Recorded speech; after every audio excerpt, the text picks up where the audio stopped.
Partindo desse ponto agora, acabou o Mindsec daqui para frente. O que é a tendência, tanto nos eventos, no mercado?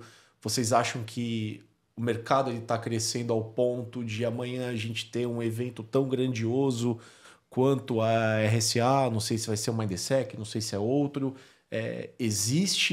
Vocês veem essa potência no mercado? Tendência, eu não falo só de solução, né? No mercado como um todo.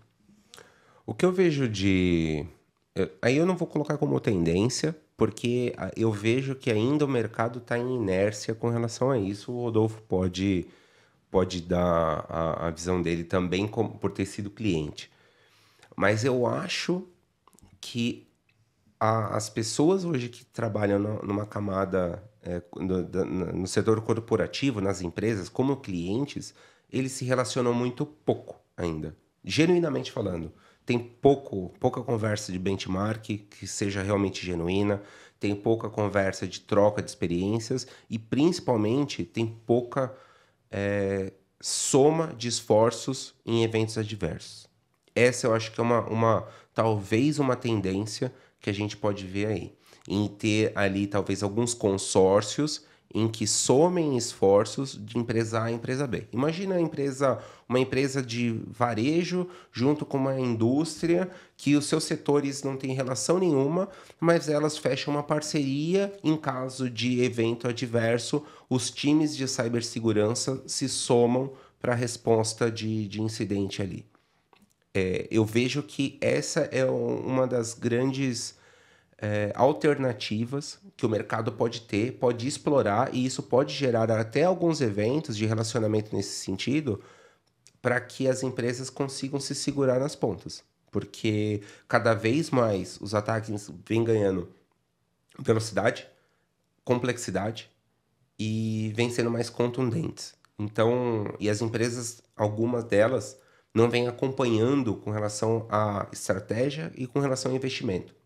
Então, eu vejo que esse é um movimento que eu já vi uma outra pessoa falando aqui, uma outra pessoa falando ali. Às vezes a gente vem em palestra, a gente tem que se unir mais. Eu mesmo sou um que sempre estou falando que o mercado tem que se unir mais. Então, pelo movimento, eu acho que vai acabar caindo nesse cenário em que as empresas vão precisar se ajudar se elas quiserem sair do lugar. Acho que isso é muito mais uma necessidade, talvez, do que uma tendência, né? Eu fui muitos anos da indústria financeira, né? Talvez não, a indústria que mais investe em segurança da informação, assim, no país, né? E lá existia um negócio mais organizado, talvez, com relação a isso que a própria Febraban fazia, né? Organizava ali, pelo menos, algumas comissões, subcomissões de cyber voltados para os bancos se falarem. Tem muita informação confidencial, tem muito ego, são pessoas, tem muita coisa envolvida para poder ter essa colaboração. Mas comparando com aquela corrida que a gente estava falando, né? Na nossa palestra na Mindsec eu falei sobre colaboração, né? No meio da tela em branco, no meio do caminho, né? Uma novidade, uma inovação, uma coisa diferente para fazer para não ter o desleixo era trazer essa colaboração. Pessoas da RH, pessoas do marketing, todo mundo para fazer segurança. Eu fui mais ou menos nessa linha também.